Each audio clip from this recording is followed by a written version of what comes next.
আসসালামু আলাইকুম। আমরা আইওটি একটা প্রজেক্ট সম্পূর্ণ করেছি। এই প্রজেক্টের কাজ হচ্ছে আপনার বাতাসের মধ্যে যে আর্দ্রতা সেটা এবং হচ্ছে তাপমাত্রা আমরা পরিমাপ করতে পারবো। এই প্রজেক্টে আমরা ব্যবহার করেছি হচ্ছে একটা বোর্ড। এই বোর্ডটার নাম হচ্ছে নোটিমসিউ ইএসপি 8266। এটা একটা আরডুইনো বোর্ড। এবার একটা ব্রেড বোর্ড, এখানে আমরা কানেকশন দিয়েছি। এখানে আমাদের আর্দ্রতা আর তাপমাত্রা পরিমাপ করার একটা সেন্সর আছে। এটা হচ্ছে একটা ডিজিটাল ডিসপ্লে। তারপরে এখানে পাওয়ার দেওয়ার জন্য আমরা 4 ভোল্টের একটা চার্জার দিয়েছি। পাওয়ারটা আমরা এখন অন করবো। আমরা এখন দেখবো যে এটা কিভাবে কাজ করবে আর কি। এখানে আগে বলে রেখে এখানে একটা সুবিধা আছে। এখানে আমরা একটা ডিজিটাল বোর্ড দিচ্ছি। এটা হচ্ছে আপনার এই ডিজিটাল বোর্ডে দেখতে পাবো এবং প্লাস এখানে হচ্ছে দেখেন এখানে বর্তমান অফলাইনে আছে বোর্ডটা, এখানে আমরা অনলাইনের মাধ্যমেও দেখতে পারবো। এখন আমরা চলেন সুইচটা অন করি। পাওয়ার আসলো আমাদের কানেকশনে, মানে ব্রেড বোর্ডে আর কি। এবং এইখানে দেখেন আমাদের এটা অনলাইন হয়ে গেল, এটা অফলাইন ছিল। এবং এখানে আমাদের ডিজিটাল বোর্ডে টেম্পারেচার দেখা যাচ্ছে এবং আমাদের যে বোর্ডটা কাজ করতেছে এখানে দেখেন আমাদের বাতি ব্লিঙ্ক করতেছে এলইডিটা। আমরা এখান থেকে বুঝতে পারি যে এটা মোটামুটি কার্যকরী হচ্ছে।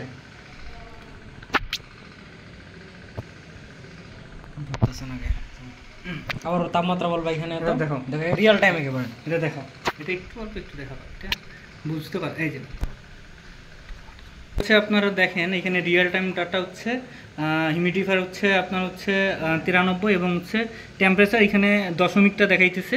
হ্যাঁ, এটা সফটওয়্যার দেখাবে না। এইখানে দেখেন এগুলো দুইটাই রিয়েল টাইম। এইখানে হচ্ছে 30.20, হ্যাঁ, ওইখানে হচ্ছে আপনার 91.50 ডিজিটাল ডিসপ্লেতে। আর হচ্ছে আপনার আমাদের এখন এটা আপনাদেরকে আমরা আর কি দেখাবো যে এটা রিয়েল টাইম কাজ করে কিনা। দেখেন আমরা একটা লাইটার নিয়েছি,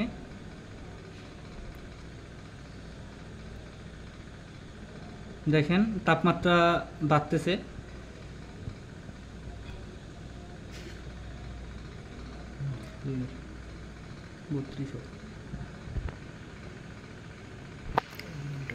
এখন দেখেন আমাদের এখানে যে সফটওয়্যারটা ছিল বা ওয়েবসাইটটা ছিল সেখানেও দেখেন 32, মানে হচ্ছে এখানে রিয়েল টাইম আর কি কাউন্ট হচ্ছে। কিন্তু এখানে জাস্ট একটা বিষয়, সেটা হচ্ছে এখানে হচ্ছে আপনার পয়েন্টের পর মানটা দেখাচ্ছে, আর এখানে হচ্ছে দেখাচ্ছেন দেখেন এখানে 34, এখানে আমাদের ডিসপ্লেতেও 34, মানে হচ্ছে দুইটাই রিয়েল টাইম আর কি হচ্ছে ডাটা।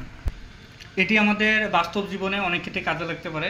এই আইওটি যে প্রজেক্ট আছে এটাকে কাজে লাগাই আমরা অনেক ডিফিকাল্ট কাজ সহজেই সম্পূর্ণ করতে পারবো। এতটুকুই আজকে শেষ।